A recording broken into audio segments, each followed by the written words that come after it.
Hello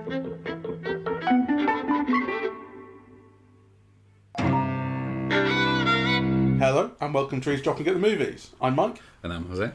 And we're talking about Nomadland, a film that's got an awful lot of praise. It's just won the Golden Globe for Best Drama and Best Director for Chloé Zhao, the director. It's based on a book, a kind of memoir, I think, of travelling around the United States in a van or an RV with no set destination, no fixed abode, all that kind of thing. And the film is, I think, a loose adaptation of the book. I think it features a lot of the same real-life nomads. And Chloé Zhao has used non-professional actors before. The last film we saw of hers was The Rider. And in The Rider, it was cowboys. And they were playing themselves. And there was that great thing about breaking the horse, changing its behaviour, and that's all kind of done. You can see the guy knows what he's doing. It's kind of an amazing thing to watch, I remember, from that film. Yes. Here, Frances McDormand is not a real-life nomad. She's a professional actress, and she is Fern, whose town, Empire, Nevada, was a real town. It was a company town, and the gypsum mine that had been there for some 88 years goes out of business, closes, and basically the town empties. She's also just lost her husband, and she's middle-aged, kind of a bit lost, basically. And she puts all her belongings in a van and starts travelling. Along the way, she meets other travellers. This is where you meet Linda, Swanky, Bob. These are all real people. And Bob is Bob Wells, who's a vlogger, and he hosts this thing called the Rubber Tramp Rendezvous, which is a meet-up of travellers, people who come there in the van stuff. Obviously, they haven't been doing that under COVID. They've been doing it online. But it's some 10,000 people, I think, who do it. So this is kind of a big, disparate community in the US of people who travel from place to place, get seasonal work. That you see Fern working for Amazon at one point. She's working for a tourist attraction. She's working in kitchens, just making money where she can along the way. And the film is, I would say, kind of episodic. Well, it's like a road movie, I suppose. So, yes, I mean, she's on the road, and then there are kind of, various incidents that happen. One of the ways that this film is very unique is that all of the experiences are positive. There's no threat of violence or danger or so I mean, there are sad episodes, so there's an elderly woman who has been diagnosed with cancer, and who goes off to Alaska to die. But even those examples of sad incidents evoke a kind of a warmth and a kindness, and it's a film of sadness and loss. She is almost like a kind of in mourning for her husband throughout the film, and wary. So it's a film that's imbued with sadness, but that focuses on people's kindness. Yes, and positivity. And it's interesting that you say there's no hint of threat, because that occurred to me as well, especially when at one point it's Swanky, I think, and she's the character who is diagnosed with cancer. When Fern doesn't have a spare tyre and needs one, Swanky admonishes her and says, you can die out here, right? If you're not prepared, you need to have a spare tyre, you need to be prepared for this stuff. And even though, she said this quite forcefully, it's not a problem that comes up again, right? Like, there's no... Yes. In another film, it would be the thing that comes back later. Oh, she wasn't prepared. Yes. And it also occurred to me when David Strathairn shows up, who is, I think, the only other nomad who's a professional actor, I think. I get the impression. Yes. And he plays someone called Dave. And he's this really gentle, non-threatening presence, and he could be someone.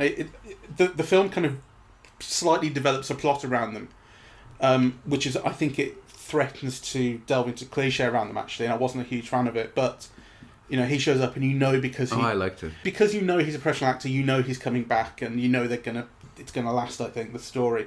And I wasn't sure, because the film is so free roaming, I suppose.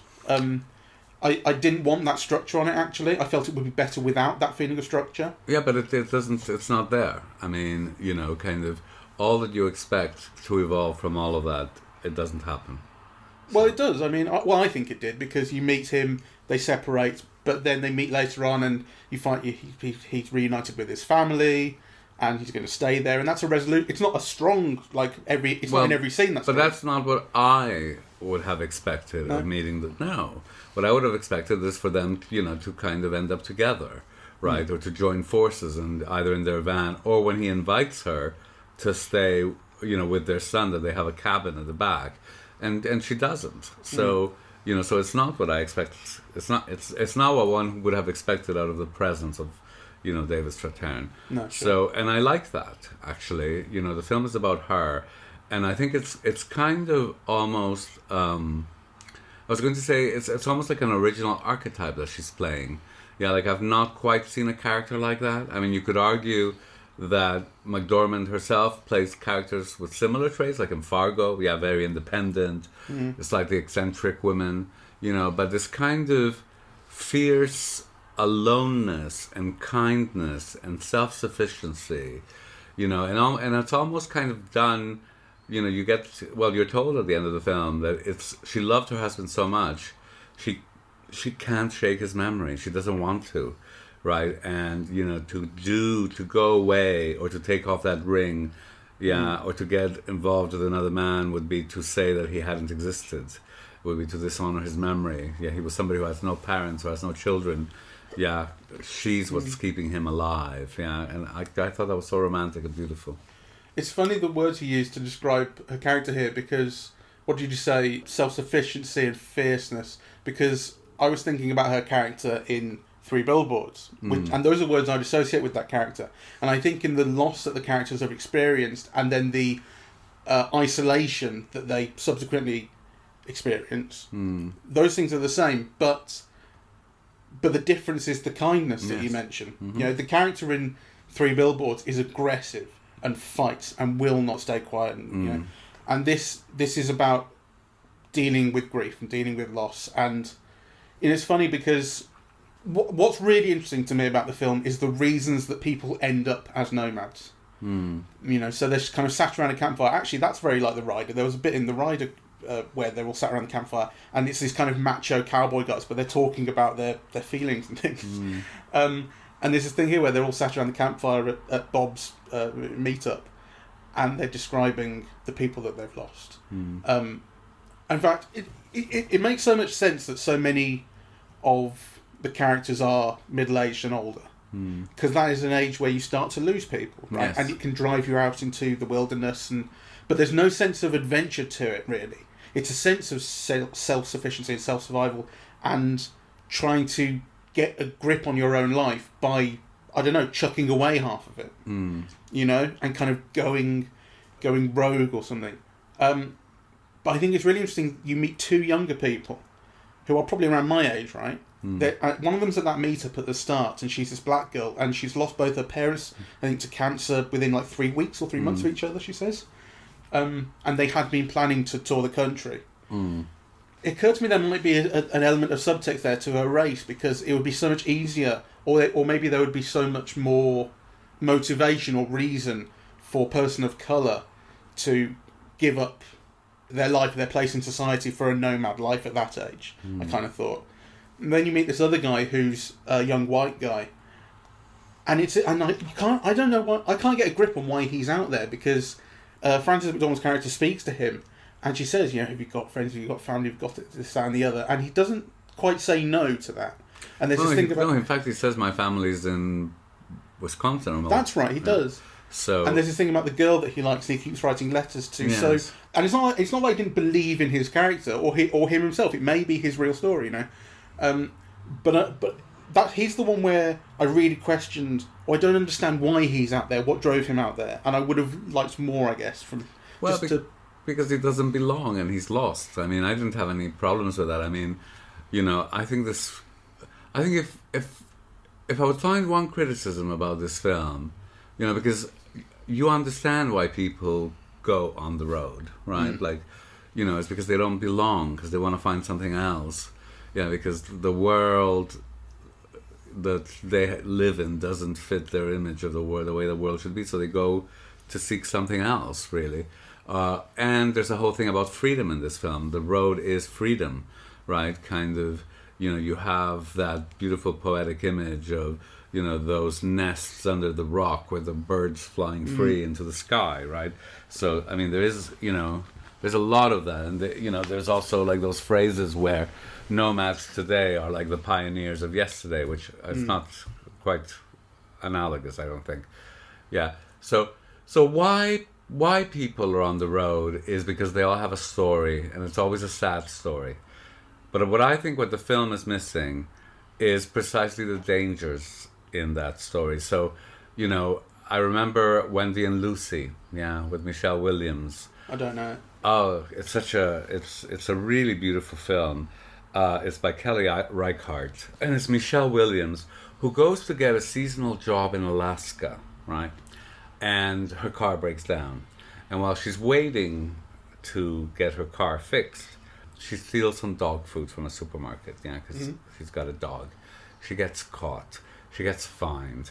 Right, and then what happens is the between the cost of fixing her van and the cost of paying her fine, she's rendered homeless, right? Because she was living out of her car.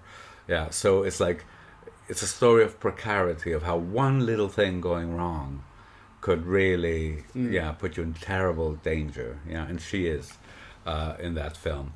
So you get none of that in this film. And yet. It must be the same. What happens if the Amazon job that you count on every year doesn't come through, right? Or what happens if you get to a new town and you can't get a job, Or I had the same sort of questions, especially at the start where Frances McDormand's looking for work and she's told by the job seeker person, "I don't see what you qualify for." Yeah, and you're like, okay, but she's getting work then wherever she goes. Yeah. She's finding a job.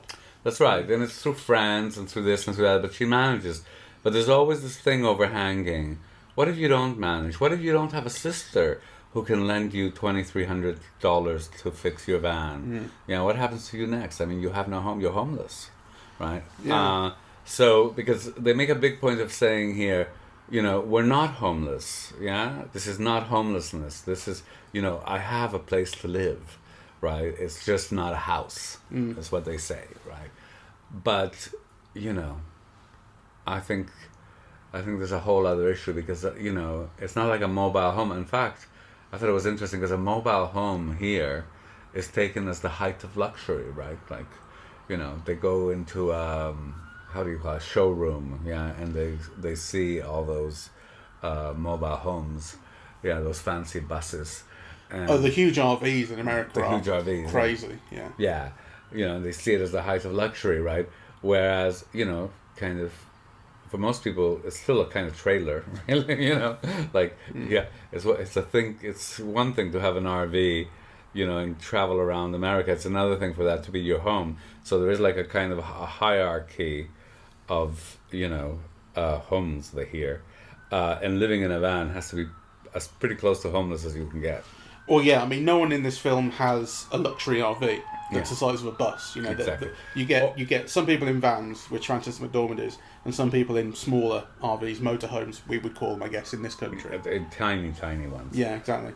So not glamorous. Yeah. But they're the kind of thing that if you were a middle class family, you would have for a weekend. Yeah, exactly. But now you're living in it. Exactly. Right. So I think what comes across so beautifully to me, because I do think this is a great film, actually. I think it's full of moments of poetry, that kind of reveal feeling and, kind of linger with you.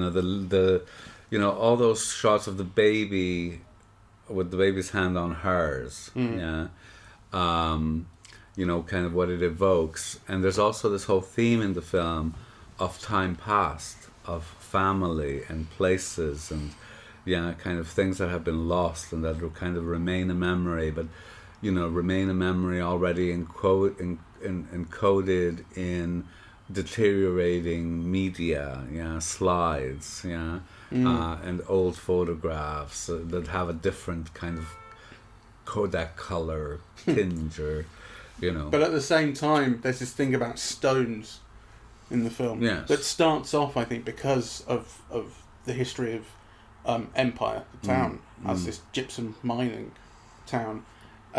So it kind of started basically Frances McDormand's character's life has been spent mining stone.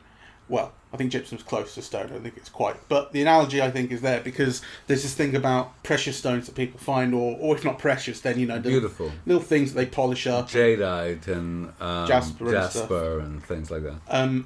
And there's this thing about when Fern first meets the young fella, she gives him this lighter, and then later on when they meet again, he gives it her back, or a different one, and it's got this stone embedded in it. And it's not stone. She says, what stone is that? And he says it's a dinosaur bone. Yeah. This thing about dinosaurs. So and throughout this you get this feeling of permanence. Yes.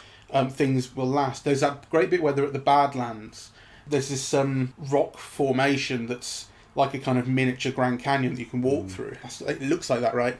And then when she stood on top of it, first of all she's just exploring it.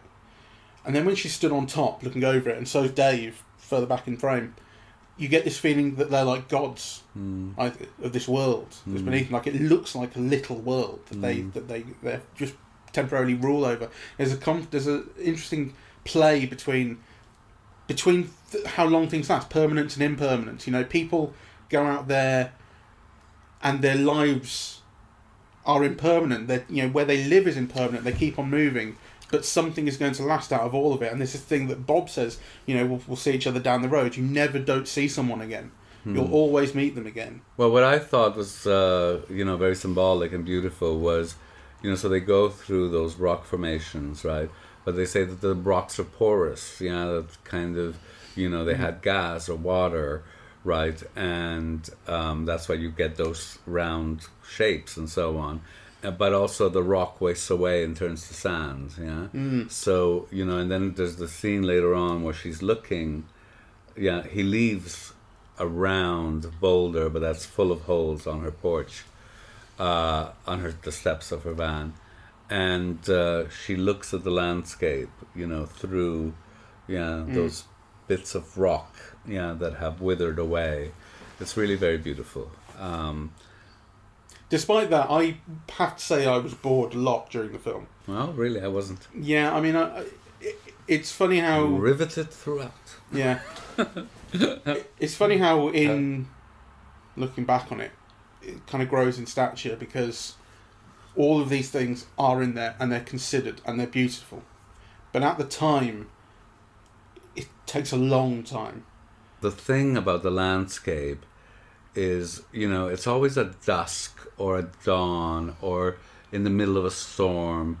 The sky is ever lively and changing and kind of wistful through fog, or it's never just clear or majestic. You see this beauty but through bits of light. It's that Terrence Malick thing of just magic hour everybody. Well, it's very, very beautiful, I think, and also very poetic. I mean, and also I think that the film focuses on a middle-aged woman who is probably, 60 or 55. There's this wonderful shot of Frances McDormand nude in this amazing kind of pond waterfall, with the sky all around her. Because that's the other thing about the film. The film is always framing character in landscape, right? And I think in doing so, it becomes a commentary on America itself. America is beautiful. And its people are kind, but yet look what's happened. It's all these people who are on the edges, outside, and it's kind of, it's partly from a choice, but it's almost from a choice made within very limited options. Yeah, well, the reason that the older people are out there, I think, is really personal. The reason that the younger people are out there, it seems to be partially economic. I think. But the older people is economic as well. Yes, it is. I mean, she was saying, why don't you get early retirement? Well, I can't live on that. No, sure, there's that too. But it is interesting how... I bet the book is more full of that. I mean, that's totally speculation, but the film does not foreground that. It's not the focus. It's not what it wants your experience to be. In the film, all of those things are on the edges, but the film is nonetheless pervaded with a huge... an acutely felt sense of loss by all the characters. And, that feeling of loss paired with the landscape, I think is also something about loss in America. Yeah, not just individual loss.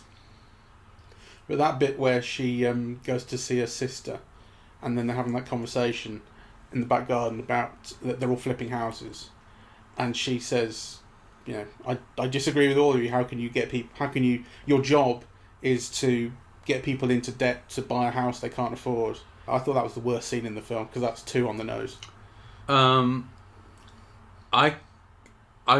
liked it, and the reason why I liked it is because again it foregrounds a question of economic inequality that the film, for almost all of it, puts at bay. It's always in the background, right? Like, I mean, you know, you were saying earlier, it's not about that, whereas I feel it is about that. It's just not in your face about that. Yeah.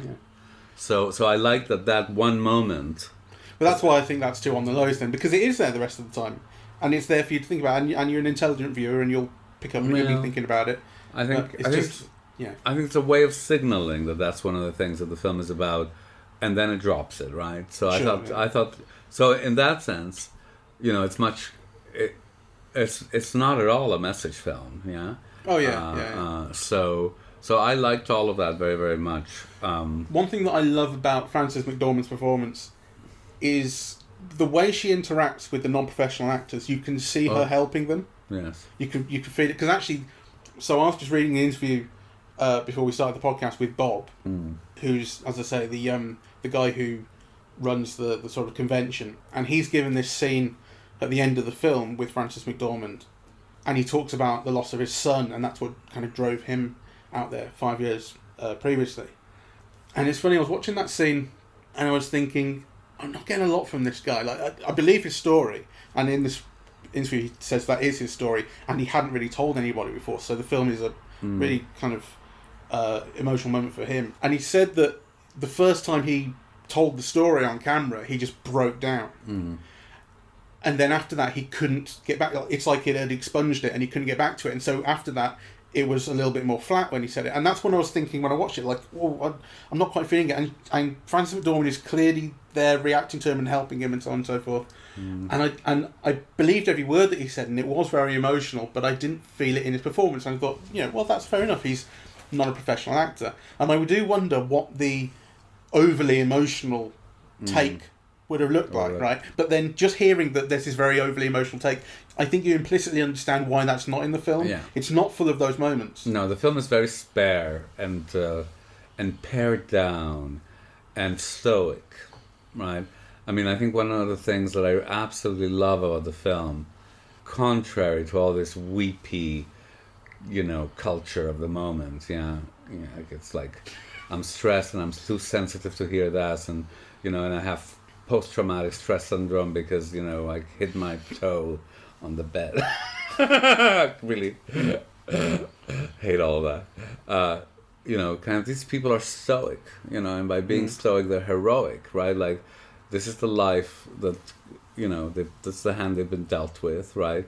And they have a lot of sadness in their life, and kind of they're making do, and they're making do in difficult circumstances, and, you know, they're having to learn how to do everything involved with a car repair, you know, at the age of 55, right? And how to paint your own car because you'll need to do it and you won't be able to afford to have someone do it for you, right? Like, I mean, there is something very gallant about it, right? The acceptance that, you know, this is how you make do, right? And the way that the community is structured is interesting, I think, to me, because I suppose I would closely relate. Well, I would relate the idea of a nomadic existence to kind of travellers in Romany. That's kind of that's I suppose the version of that we see in the UK and in Europe. Except it's very different, because here it's people who are alone. Exactly, that's what I was going to say. Like, the sense of community is completely different. You know, you travel in groups here with your family and friends, and here, like I say, it's this interesting thing of you do meet other people and you get to know them, but then you don't see them for a long time, but you'll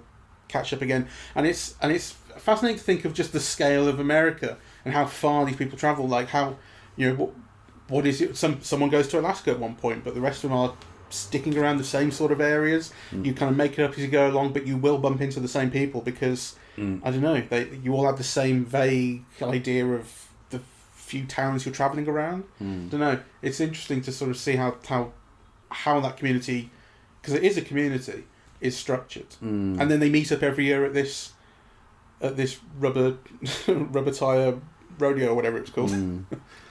I think I mean, you see, the thing about it being episodic is that, they go to a different place each time, partly revolving around work, and partly it's seasonal labor, right? So they end up at Amazon at a particular time of the year because it's Christmas and they need more help. Yeah, that's kind of why they end up there. So, the cycle of the year, has a schedule and a place. And actually, in a way, you could argue that they're just as much slave to that as other migrant workers. Yeah.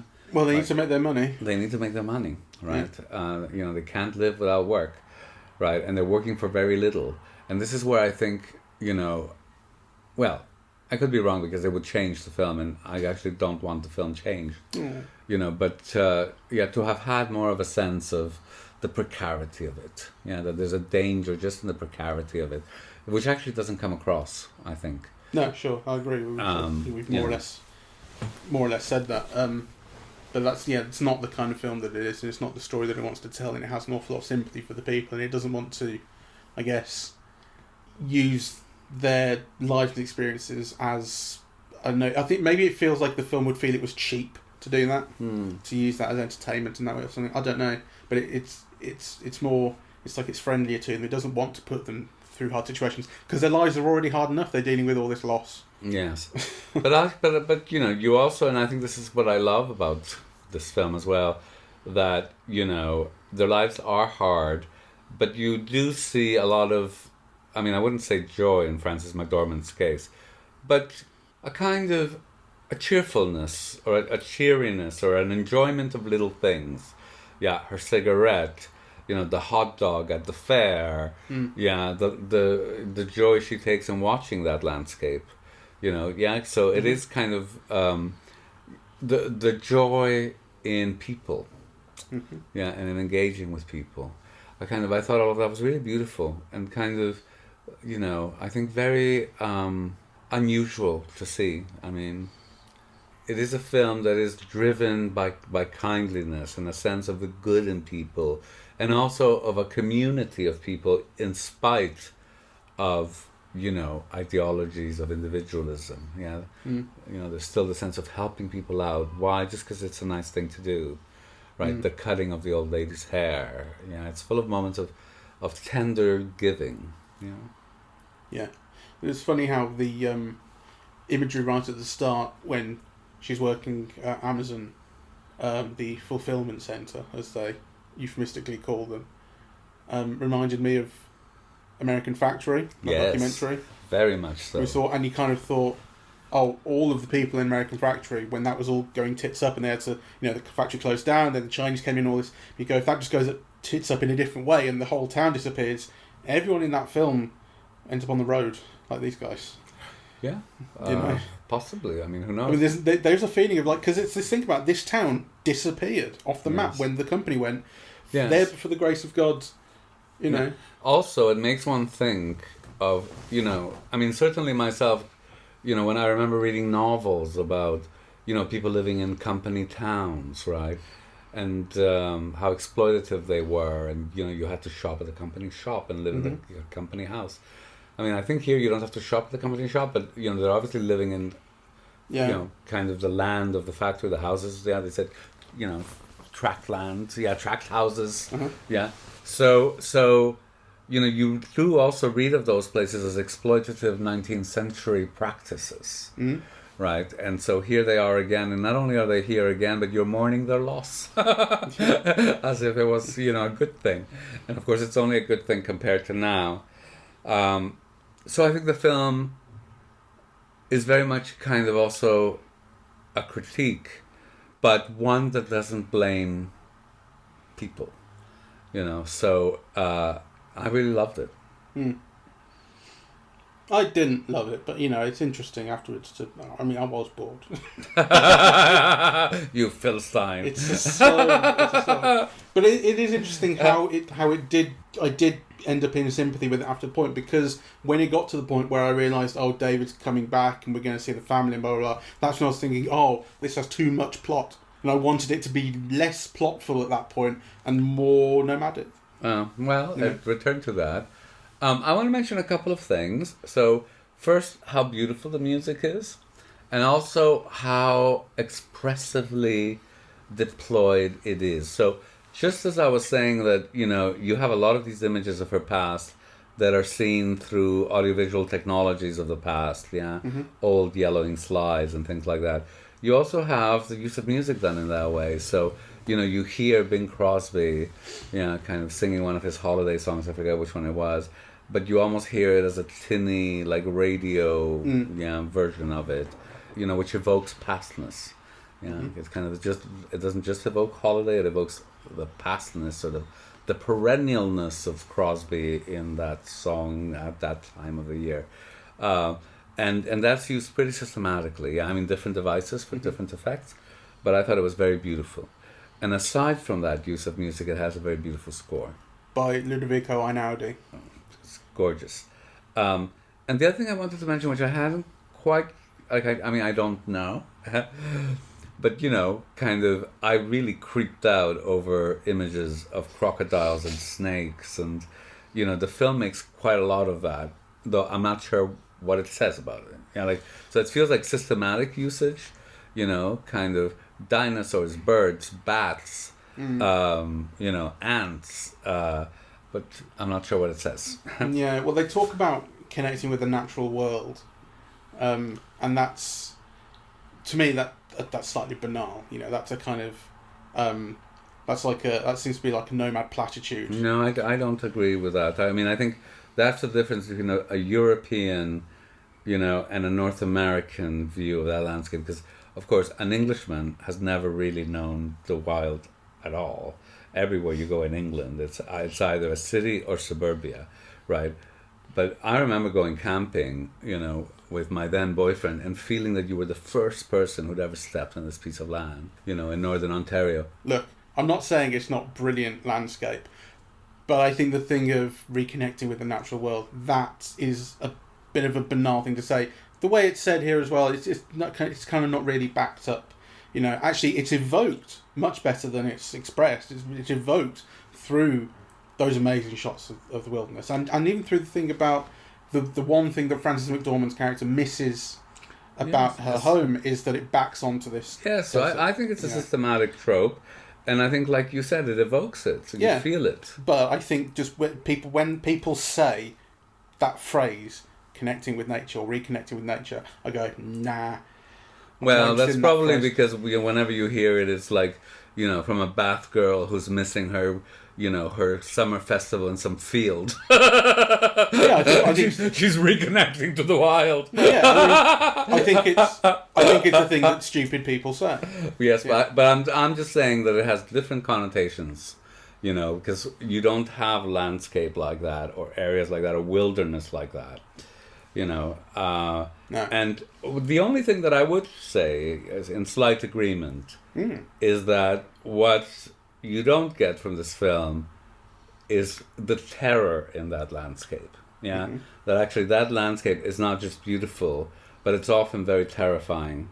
I mean, I remember once, again, kind of with this boyfriend, traveling from, I think it was, I forget whether it was New Brunswick or Nova Scotia, to northern Quebec, and we decided that we didn't want to have coffee and donuts at this particular stop, and then we drove for 5 or 6 hours with no gas station in sight, worried that we'd run out of gas and be in the middle of nowhere, and then it was just mile upon mile upon mile of pine trees, of fir trees, all looking identical, right?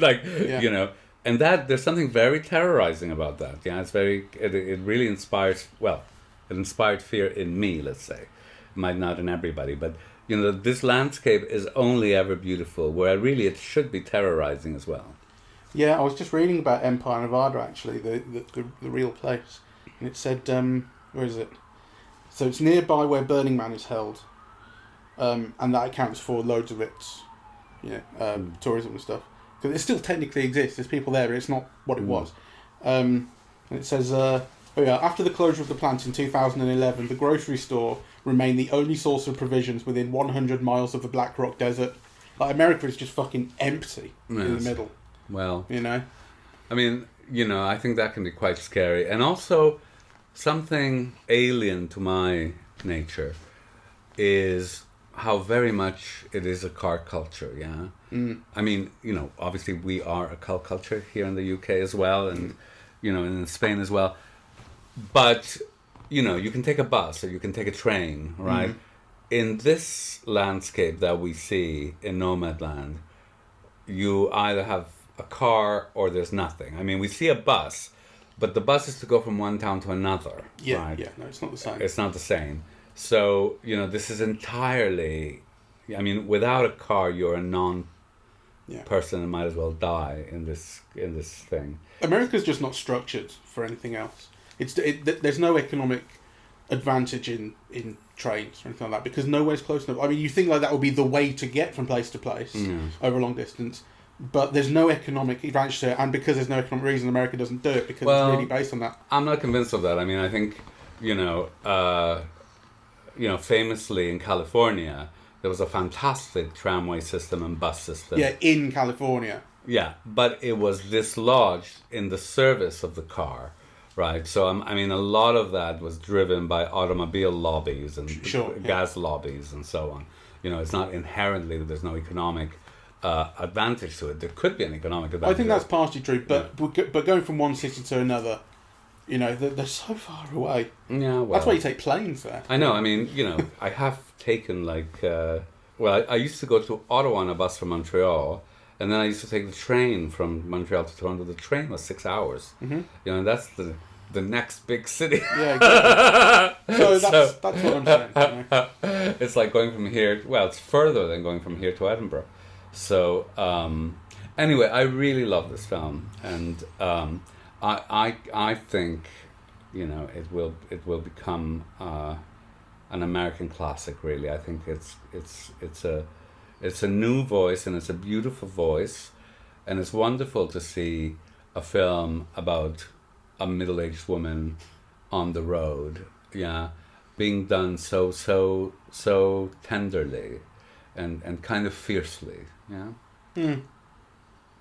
Oh yeah, I'll go with that. Yeah, I mean, yeah. All right. Well, thank you. We highly recommend it. Thank you very much for listening. We are eavesdropping at the movies, and we are on Apple Podcasts, Google Podcasts, Spotify, SoundCloud, and YouTube. On social media, we're on Facebook and Twitter at Eavesdrop Movies, and the website is eavesdroppingatthemovies.com. Thank you very much.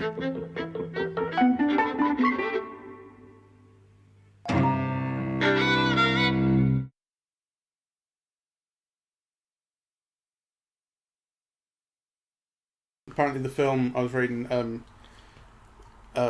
when it won the Golden Globe, and she won the Golden Globe as well. They won too. The Chinese celebrated it as one of their own, and then this thing came out from 2013 that Chloé Zhao had said this thing about China as a place where lies run rampant or something like that, and so now Nomadland is banned. Well, that goes to show what an authoritarian country is capable of.